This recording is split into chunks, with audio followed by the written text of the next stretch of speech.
Hello po, good day po sa atin lahat. Sa ngayon po ay meron po tayong hawak dito na isang distributor na pang Honda. Palagay ko ano po ito, ESI. Ngayon ito po ay padala ni Boss Albert Montaliana Kaalim ng Tobacco City, malamang Bicol to. Ito po yung kanyang pinadala. Ngayon po ay parang di ganong mahaba yung video natin. Sa atin natawag po si Kuya Alberto Maalim.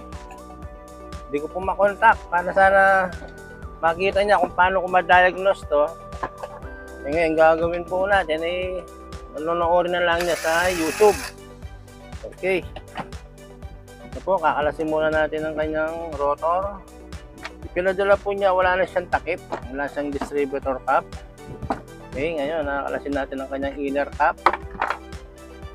Ayan. Ano to? Nilagyan ng silicone. May silicone sa dito. Okay, diagnose na natin. Para sa madali ang maghanap ng problema. Disconnect po muna natin ng higpit.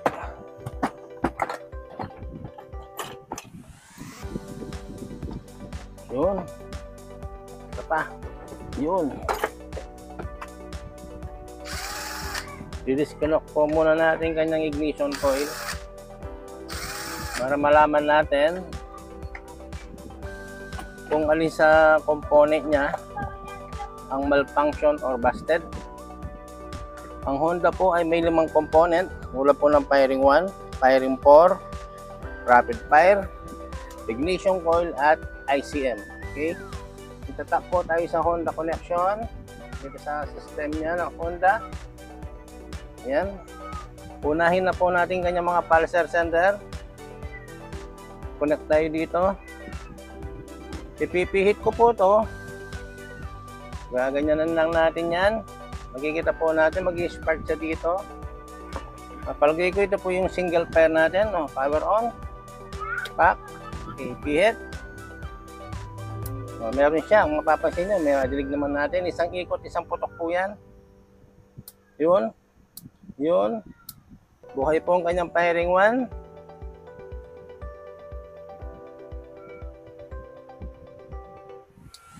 Lipat po tayo sa firing 4. Isang ikot, 4 na putok po ito. 1, 3, 4, 2. 1, 3, 4, 2. 1, 3, 4, 2. Okay, maayos din ang firing 4. Lipat tayo sa rapid fire.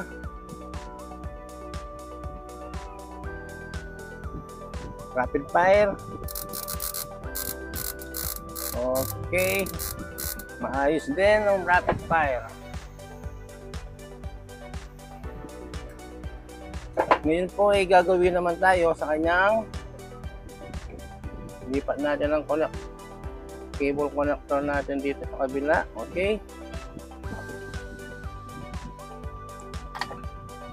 Lalagay po tayo ng pang-connect dito para maipit natin siya. Yan. Isa pa.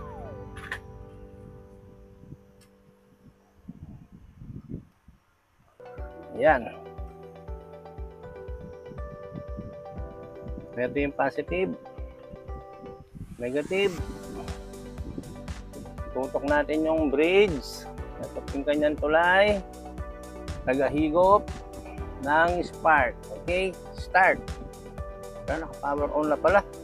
Buti hindi ako nadali. Start. Para. Kung ating napapansin sana dito sa ito po yung RPM natin.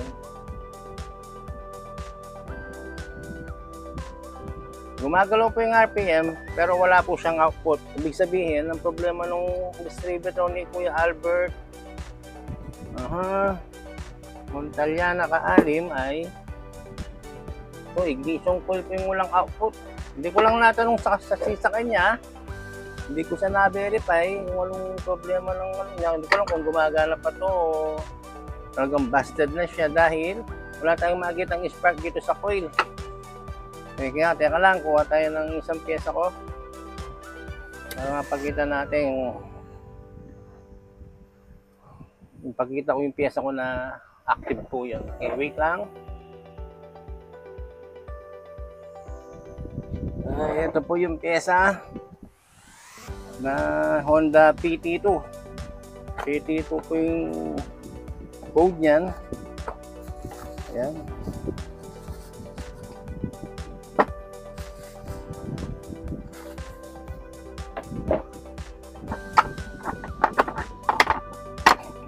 Ayan po siya. Lalagyan ko lang siya ng ano dito para hindi matumba. Matumba kasi yan. Lagyan din natin siya ng connector para makapag-connect tayo.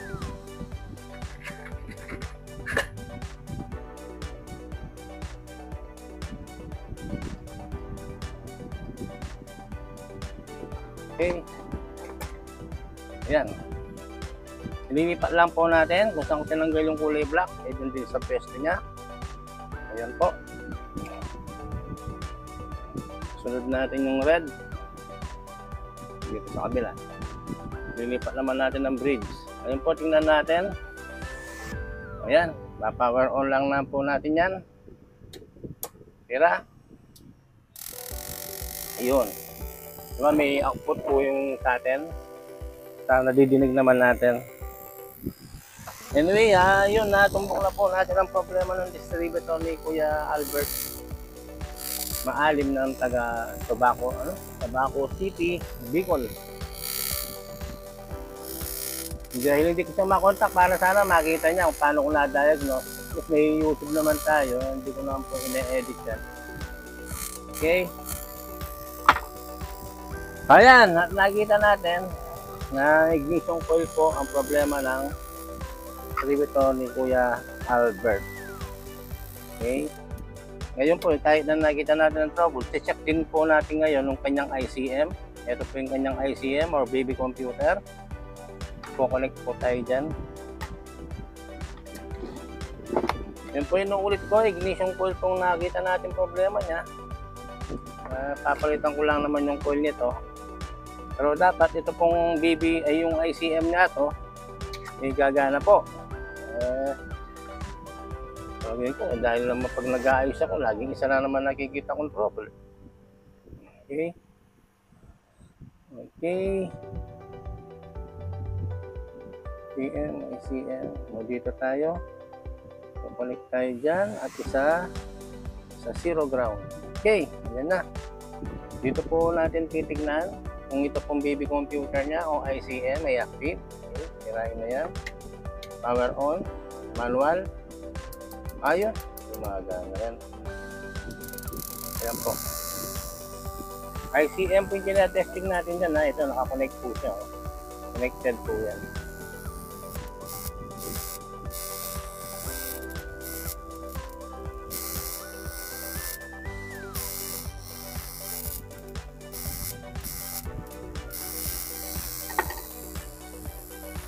Mahina.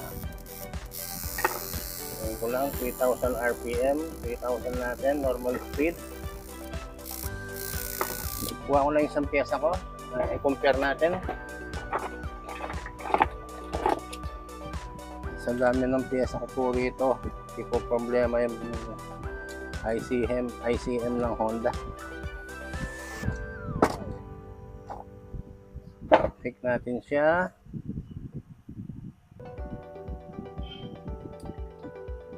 Compare po natin yung ICM ni Kuya Albert.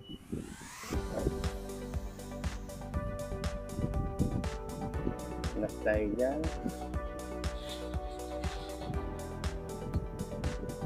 Connect tayo dyan. Connect tayo dyan. Sinasabi ko dito ko dyan. Connect tayo dito. Ayan. Bitawan ko lang. Start. Hilahin ko lang. Parehas lang. Okay, parehas ang performance. Alam ko kasi, wala, may napansin lang kasi ako. Alis may napag-comparahan tayo. Okay, parehas lang ang performance. Okay. Anyway, ang nakita po natin problema sa distributor ni Kuya Albert ng Tabaco City ay ignition coil.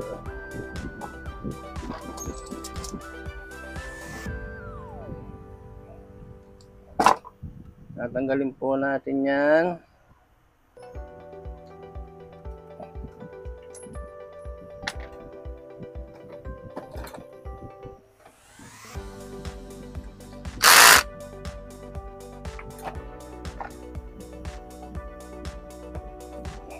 Yaw.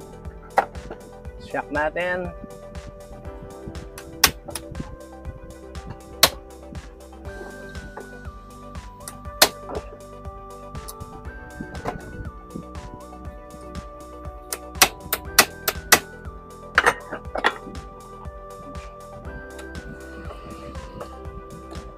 Iko, higpit na.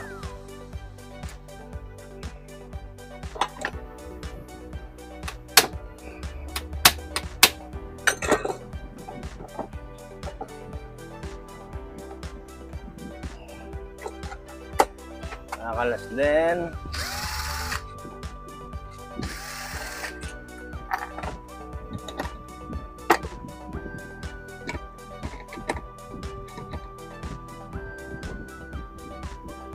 Baliktad.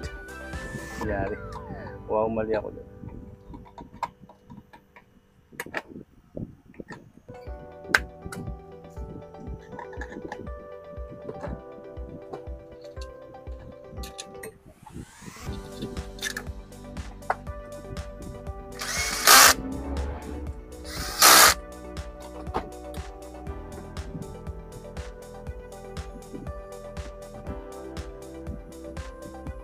Lalagyan ko lang po ng initial.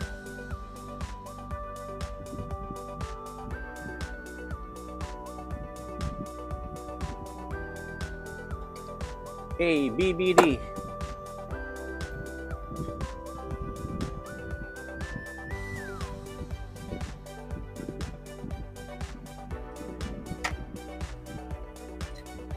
Paganahin po natin siya ngayon ng buo. Ayan.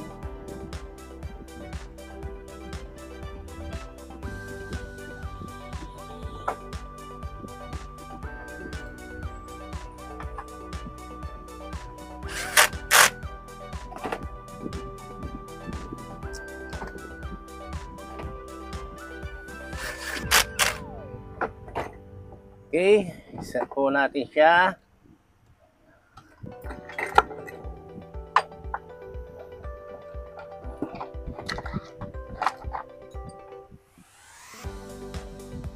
Okay, tap natin. Firing 1, firing 4, rapid fire.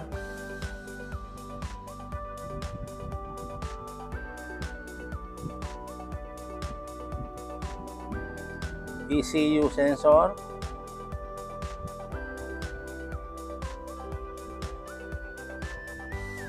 Zero ground. Oh, natanggal ah. Kumapit. Yan. At ignition switch. Bandang ilalim. Yan. Okay. Tignan. Lagay natin yung bridge.